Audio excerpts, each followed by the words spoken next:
All right, welcome to the inaugural session of Uncommon Monsters, the Diabolical debut. I'm your monster DM, Cory, joining you along with our 3 players. We have my beastly brother, Chris, who'll be playing Vol the Bugbear Bard. The scary, awesome Alaina, playing Ezzy, the Goblin Cleric. And the awfully adventurous Alex, playing Giltrima, the Medusa Paladin. So, gird your blades and sharpen your loins. It's monstering time. All right.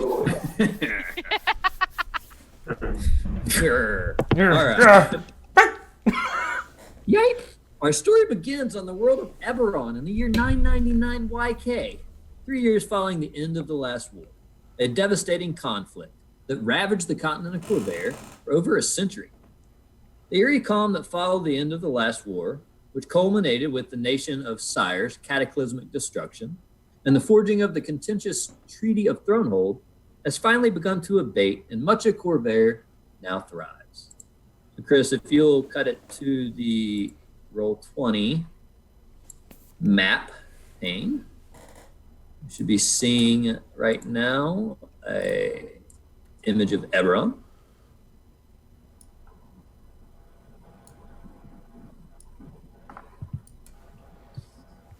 We are on the continent of Corvair.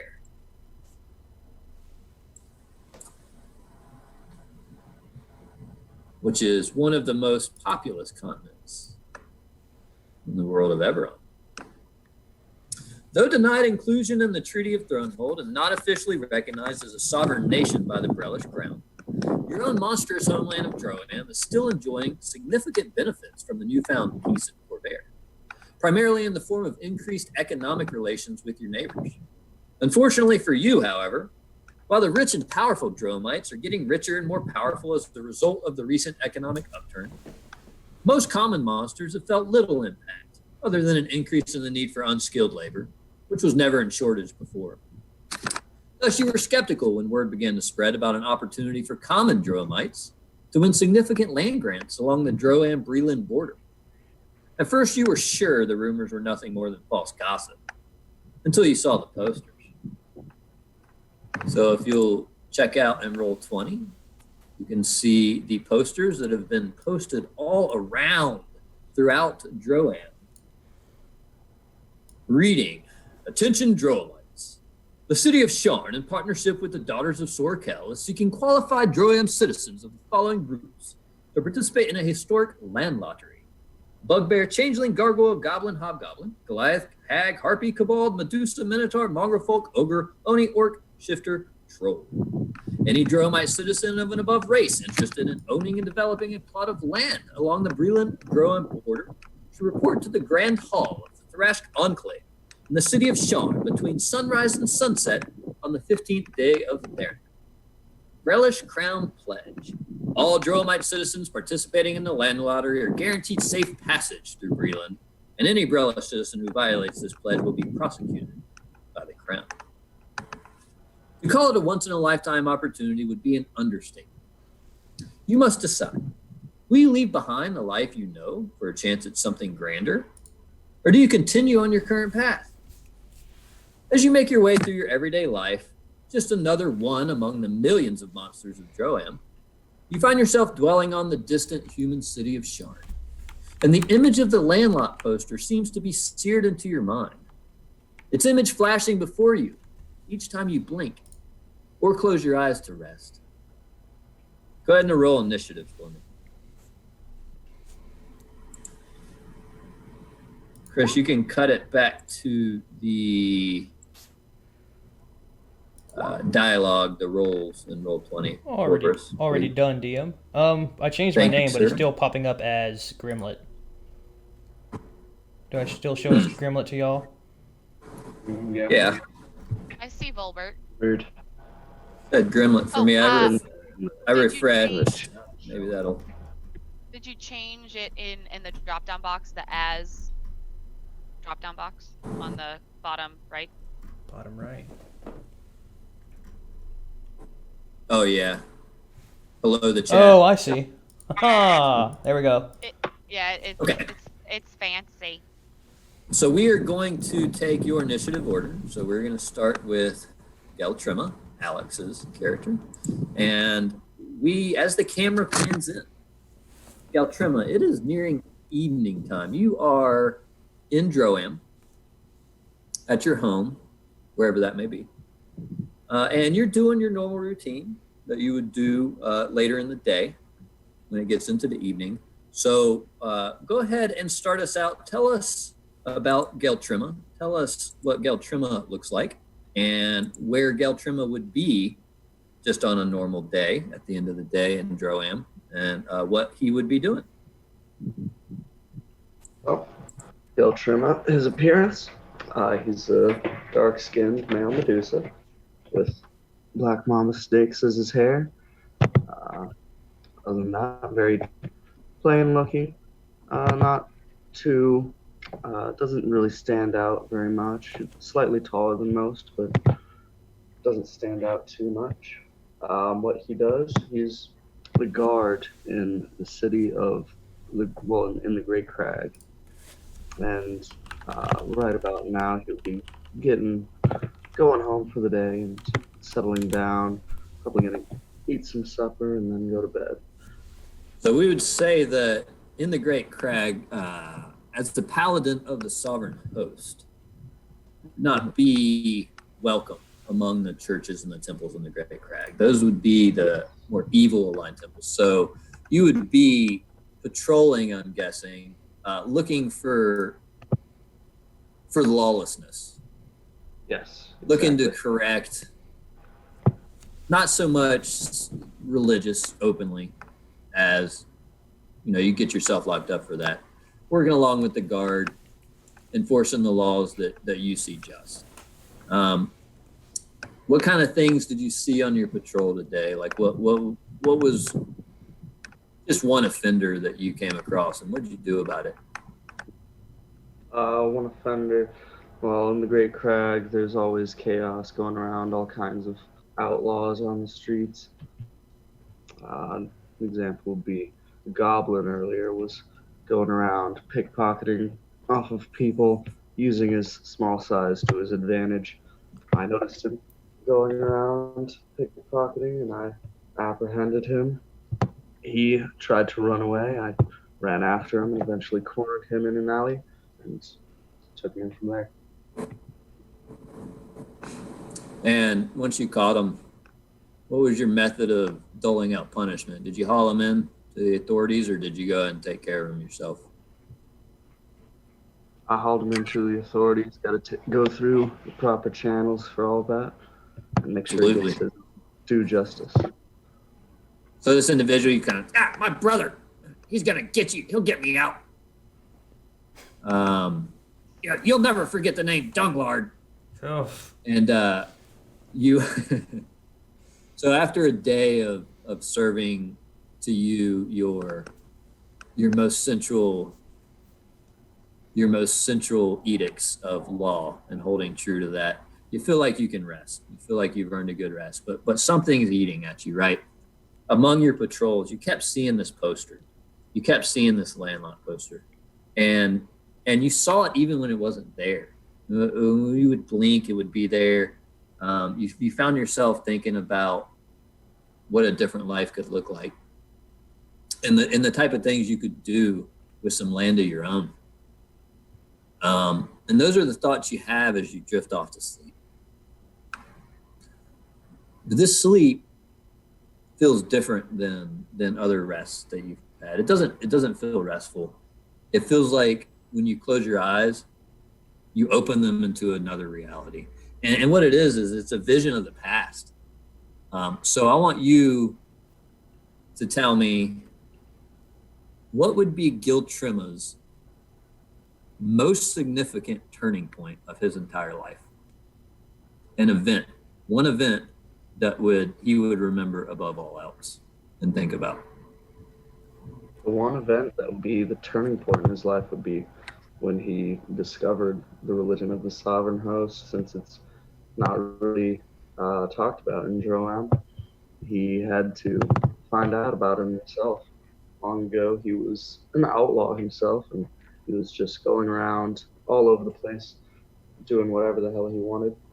And eventually he found this book and he started reading it and learned about this religion, and it kind of filled this hole that's been in his heart forever. And that's when he decided that he would stop being an outlaw and start being the justice that needs to be brought about in the world. So let's say that in your criminal past life, you came across a portly individual traveling through the Great Crag, seemed misplaced, talking what you felt was nonsense, talking this sovereign host you never heard of before, spreading the word of good, of doing kind to others, of upholding laws and justice, things that you've never considered or seen before, because it's all about survival in the Great Crag to you. So you do your normal thing, and you coerce this individual into trusting you. Next thing he knows, he's yet another statue in an alley, turned to stone, of course, as your preferred method of cleanly and easily doing away with what used to be your victims. And of the few paltry possessions that you got off this individual, a little rosary type necklace with an image on it that you're not familiar with, and a book. This scene is not a memory. You're watching yourself. You see yourself turning this individual to stone, gathering the belongings, and slinking away into an alley where you know you're safe, and rifling through these belongings, and you find yourself, and you're watching yourself opening this book, and emblazoned on the front of this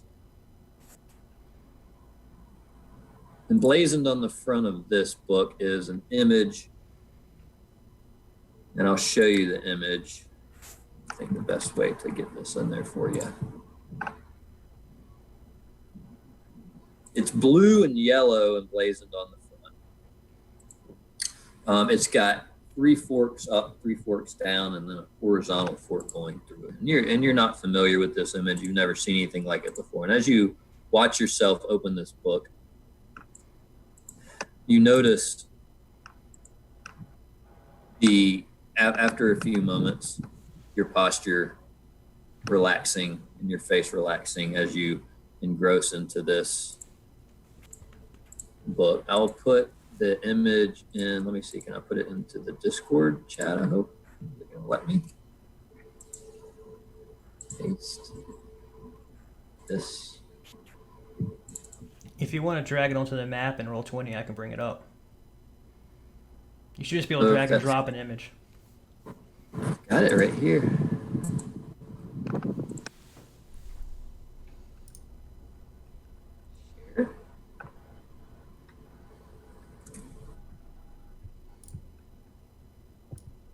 Right.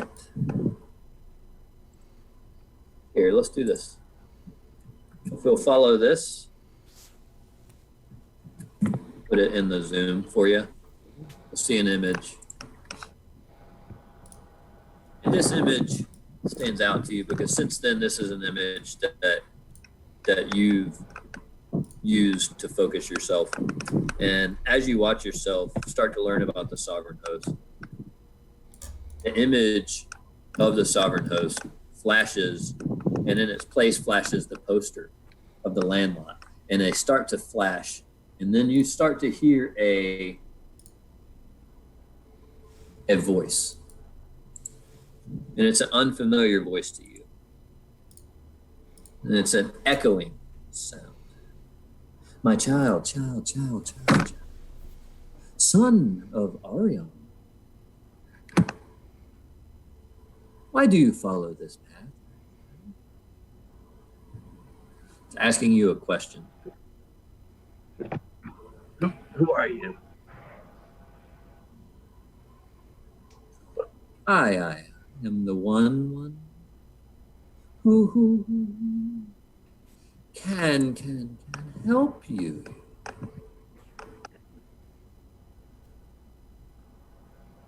Help me with what? Why do you think I need help?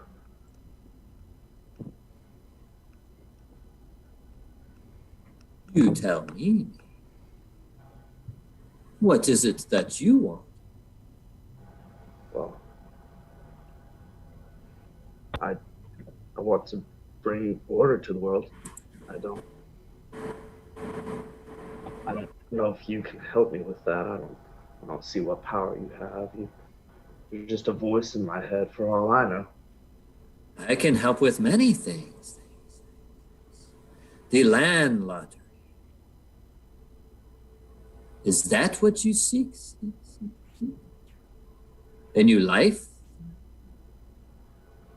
I suppose that could help me bring about some order and gain some power. And yes. Do you wish to serve the church that you have bound yourself to? Yes, of course I do.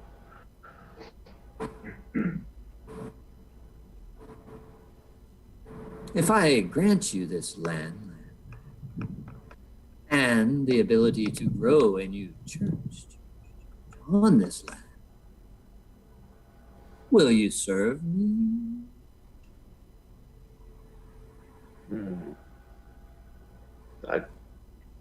Yes, I will. If you can grant me what I want, then yes, I will. Very good. It is a good choice you have made. In the scene before you dissolve, Chris, the cameras are a little off on the. I just got them fixed. When I brought chat up, it swung them over. I just dropped the chat. So that scene fades, and instead of seeing yourself reading the book, this enlightening moment for you, what appears before you is a form, and it's almost like bubbles. It bubbles up like foam on water that's swirling, and it bubbles into this beautiful form of this woman, and she's draped in this white semi-see-through cloth. You can see her perfect form beneath it. Her skin has a slight greenish tint to it. Dark raven black hair, and she's speaking to you. My child. It shall be done as we agreed. Now you must awake. And she grabs your face and you can't move as she brings you in, and she kisses you, and the look in her eye is intense. It's beautiful and scary at the same time. And you shake awake, and you're drenched in sweat, and you're sure it was just a dream as you see that image of this woman fading. Had to be a dream, but you feel something heavy weighing on your chest. And when you grab it and look at it, you see a token, green, shimmering with this brilliant green metallic sheen. On one side of the token is an image of the woman, beautiful. On the other side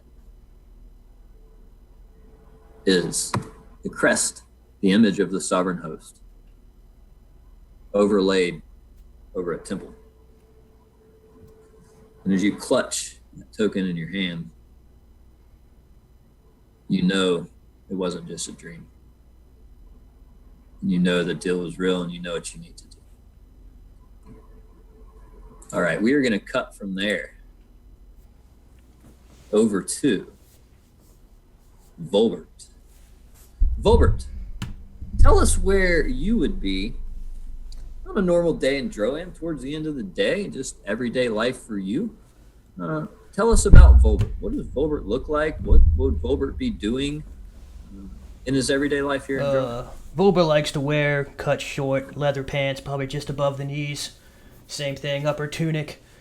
Likes to be able to move, likes to be able to stay active. It's probably later in the day, so he's done teaching the kids how to play. They're calling it kickball. It doesn't make much sense to me. Other than that, he's about to turn in, probably doing his afternoon stretches. After running around all day, need to relax the bones before you go to sleep. So there was a particularly difficult player today. One, I mean, you've been working with this kid. He's really good, right? This kid has all the skill in the world, but he cannot master teamwork. He tries to take over the game every freaking time, And he'll take the shot when somebody else is wide open. He just, it drives you crazy. So how did you deal with this kid? Who was this kid? How'd you deal with it? Gibby's not a great team member. He's a good kid, good sport. Probably has a great future ahead of him. But yeah, he's a bit strong in the head. Stubborn, doesn't want to let anyone help him or help anyone else. And I explained that one of these days, he's going to be up against a really good defensive team, and there's no way he's going to be able to push past it without having some people around him to help watch his back and keep the offense off him so he can focus on pushing past that defense. I've had the conversation with him several times. I think it's starting to kick in. He joined in a little bit today. Yeah, and I think that was the day that you actually decided to tell him how you got injured and how you used to be a lot like him. Yeah. Top of the team. We were about to go to a big game. Out of nowhere. Hold there, because as you drift off to sleep, that's all you can think about. That and the poster you've been seeing around town about the landlord. You're in a rut. Things could be better. Your ambition has been kind of squashed, but as you sleep, you're thinking two things: that day and that story you told, which brought up all those memories, and that poster you keep seeing, that opportunity. So as you drift off, you find yourself back to you. What happened that day? Break the scene down for us. Would have been the start of the great game. That morning, when I got up, ran my laps, and gotten ready to actually go participate with the team and win it. It was over a plot of land. Winning team was going to get this nice slot of land with a river rolling through it. A couple of local tribes were all after it, and this was kind of a non-confrontational way of deciding who got it that season. I was the star of the team, ready to come in, do my best. I woke up that morning with a cough. Lungs wouldn't quite build the way they were supposed to. Tried to get out of bed and fainted. Luckily, my parents were there to put me back in and cover me up, but I was out for the whole day. So you're watching it as you're remembering. It's not so much a memory; it's a viewing. You're watching this unfold. This day that you replay so often in your head. This day where you let down everybody because your body failed you. You got sick. You went out and tried to do your part, but you couldn't. One thing that you notice in this scene, who were your opponents that day? It was the Shifters, correct? Yeah, Shifters. Yeah. As you're watching this scene, an earlier part of the scene, before you wake up coughing, you see something that you never saw before or don't remember. There's a figure slinking out of your room the night before. And something happened to disrupt you. You see yourself snoring. This figure's over you, and then you see yourself coughing and choking for a moment. And this figure slinks away, and it's real cat-like, very cat-like figure. And then you start to kind of make a few connections, and you wake up coughing the next morning. And that's a new thought that kind of enters your mind. And as you're grappling with that thought and you're seeing a scene, you're watching yourself let your team down. A voice. So you're a failure then? I've come back. You dwell on your failures. It kept me from doing what I want to do. Why do you dwell on such things? No change in it, but can't really forget it. Right. So what are you going to do about it? If I had the chance, I'd go back and do it right.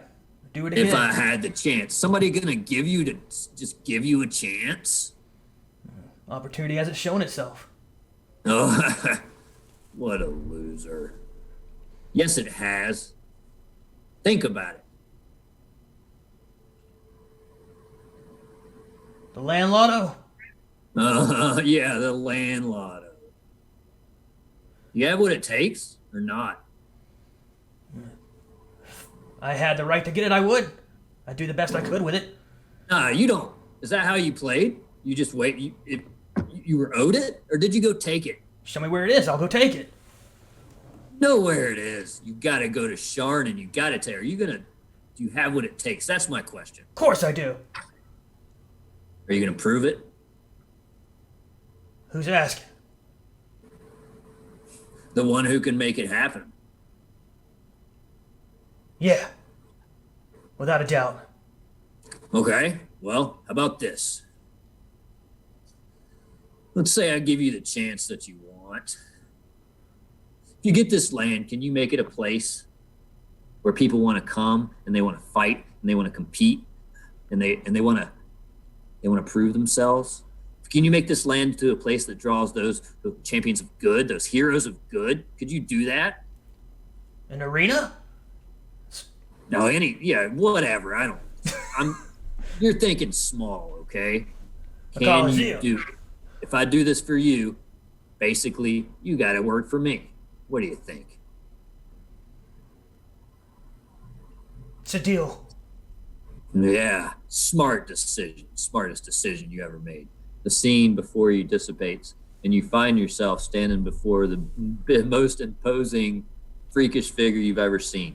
Out of a cloud, emulating cloud of darkness, comes this form, this bent, hunched, 8-foot tall form, bent over, blue skin, with that same gruff, muscly, sinewy teeth just dripping with saliva, stringy hair. Partners, huh? You won't regret it. Now wake up and get to it. She reaches to shake your hand and pulls you and looks you in the eye as you wake up. Your eyes flash open. Sweat. Your bugbear fur is just drenched in sweat, right? Matted down, breathing hard. Had to be a dream, right? Can't be real. What the hell was that?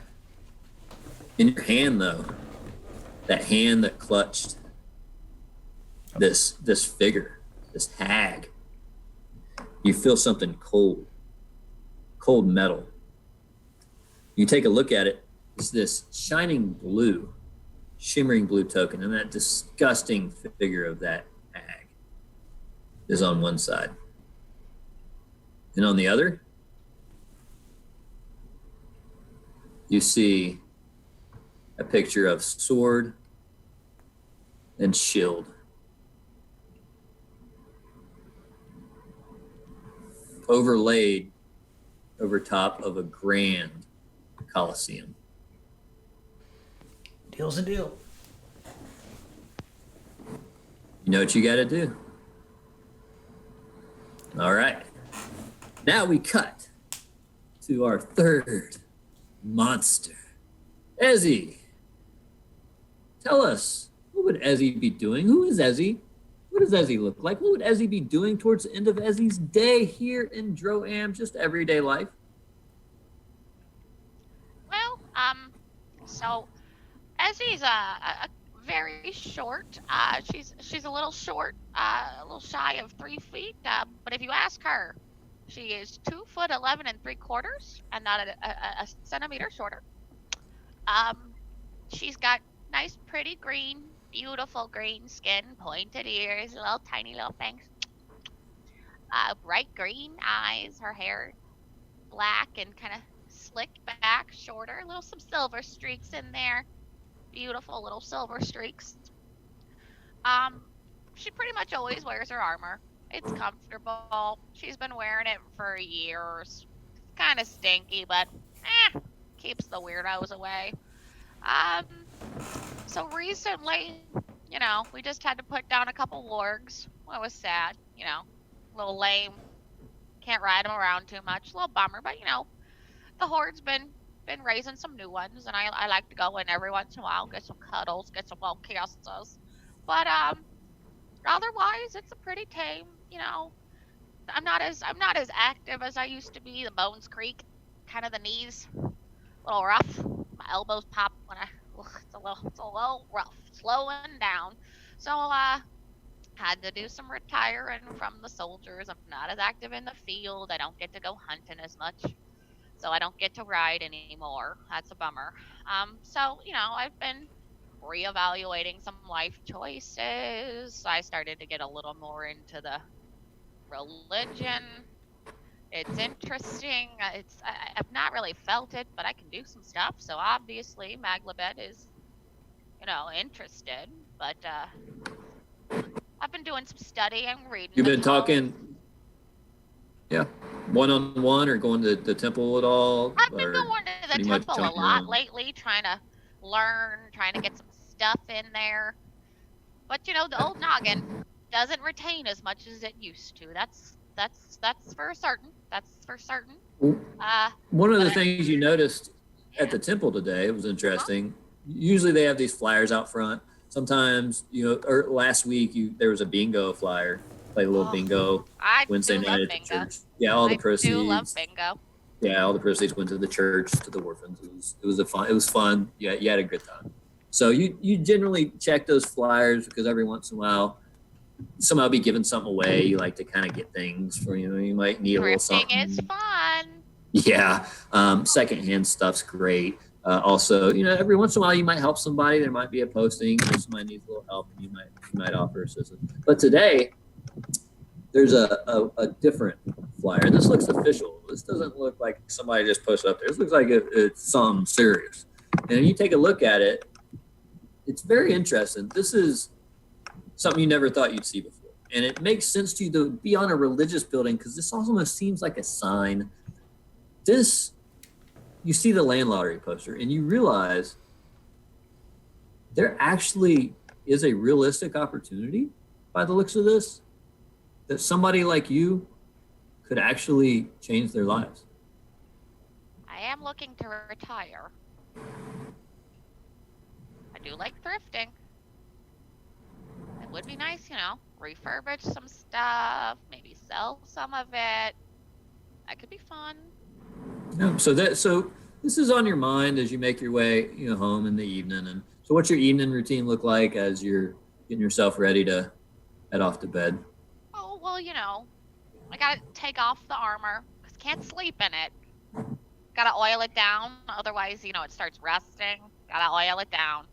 But you could not get me out of it to shake my leg, which honestly doesn't happen much. And then, I basically spend my evening putzing around.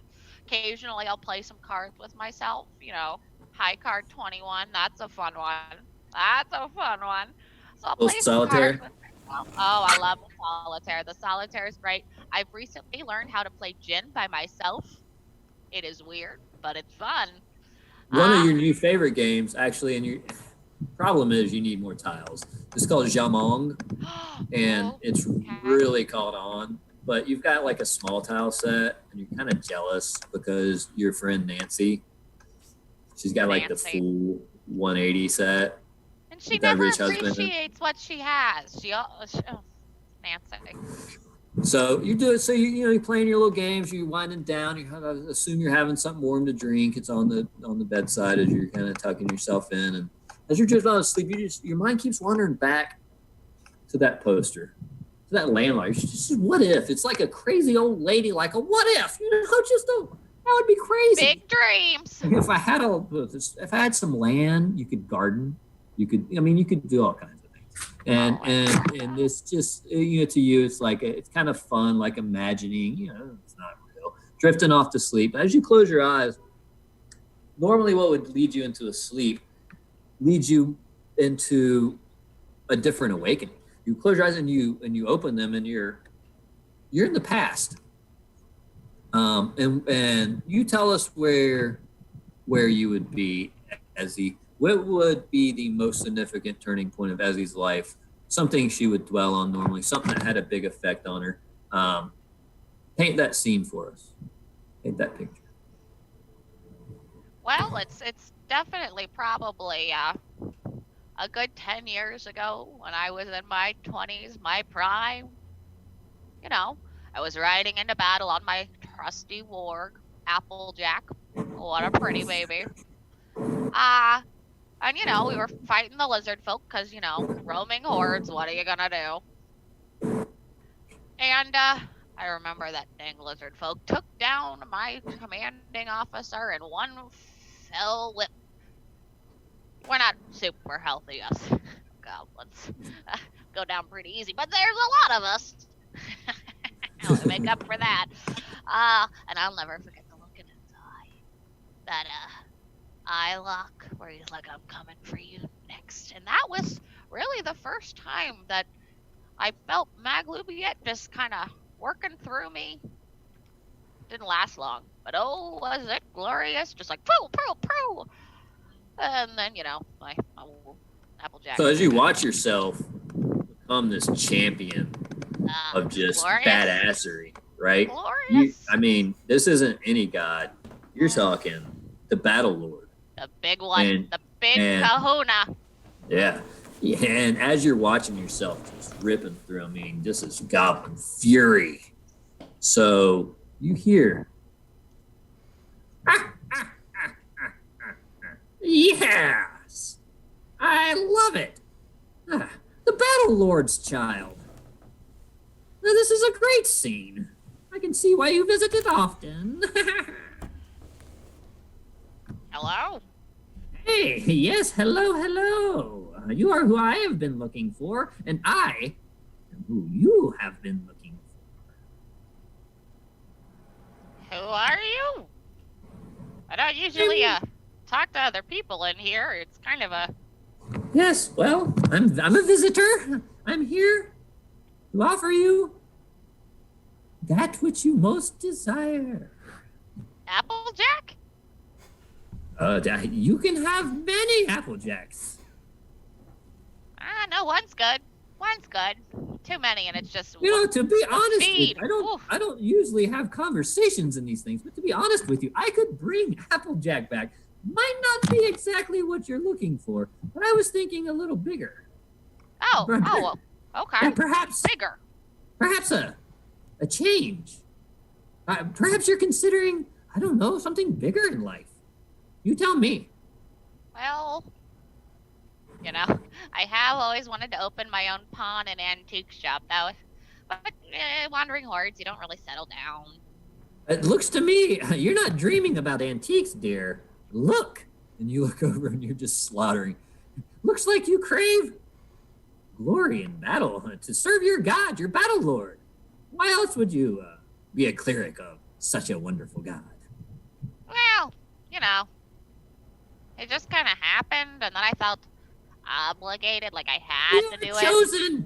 You are chosen. It didn't just happen. You called forth and it happened because you called it. And you That's called fair. me without knowing it. Yes. Hey, how about... I did? Yeah, oh yes, you and I together at last. So, this land lottery. How about you go get yourself some land? I'll make it happen. We Well, can do it together. I'm a little old. No, listen. If you think that this is glory, goes back to the scene before you're still just tearing ass through these. That's a good one. Yeah. That's If you a think good this is hit. glory, there's a place waiting for you on this land. It's a wonderful place that you will be in charge of. You can grow this place and make it your own. It is the crawling dungeon, and it will be yours. You said I would be in charge? No, and completely in charge. And wait till you see the glory of this place. You talk about battle. You talk about heroes, villains, and good and evil. Oh, this is the place for you and me. That does sound fun. Yeah, I can make it happen. All you have to do is, be my partner and do things for me as well. I do this for you. Is Maglubiet okay with it? I haven't heard from him in a little tiny I'm sure he would tell you if he was not. I'm not going to ask you to defy your god. I love him. That's fair. He doesn't like my jokes. He says they're too... Well, he probably wants you to go kick some more ass, and that's what I'm setting you up for, my dear. I could get behind that. My child. I bet you have not been called child in a long time, but No. you have no idea. No. Oh, child, you will come to love me as a mother. So here, we have a deal, do we not? You know what? What the hey, nani nani and a hoo cha cha. You only live once, right? I like you. Let's do it. That's And a as really that creepy laughter- laugh. Oh, I love it, don't you? And as that laughter echoes, the scene dissipates, and coming up from the ground, you have crawling crawling a bunch of insects, different beetles and ants and bugs, and they're crawling in centipedes, and they crawl into a form of this hunched over witch of a lady. Hello there, dear. Yes, she's all gnarled. Oh, you're so ugly. I love it. Yeah, ugly. I can be beautiful if I want, but I prefer this, you know. I know. I like the nose. The bump is good, and the warts. Yes, the it's warts looking are great. It's a great look for you, You sweetie. like the hair? Look at this handsome new hair. Yeah, I can tell. Oh no. Yes, her Oh, skin's that's great. gray, and there's actually bugs crawling around her. She got this white, wispy hair coming down. Oh, I like it. And there's that nice bald spot. I love it. Looking Oh, good. yes, like you said earlier. Keeps the crazies away. Yeah. Look at The you. crazies? Like, who wants crazies? And she's like crazily looking around. No, we don't want any of those. Anyways, buddies, pals, partners to the end. She grabs your hand and licks it. And looks you in the eye. And then you wake up. And at first, that had to be gross. It had to be a drink. And there's something in your mouth, though. Something metallic. And you spit it out. Yeah, you spit it out into your hand. And you look at it. And it's this dull gray. Looks like it's made of steel token. It's got your saliva on it. Some other, like, kind of greenish looking saliva. You kind of get that off. One side of it has got an image of that hag, that witch lady. Same like gnarled features and scraggly hair. And on the other side, got an image of a snake in a circle eating its tail. And within that snake, that's overlaid on what could only be a dark chasm leading into a dungeon. We're going to pause right there before we move into our next scene and take just a short break. But that was scene 1 of UnCommon Monsters.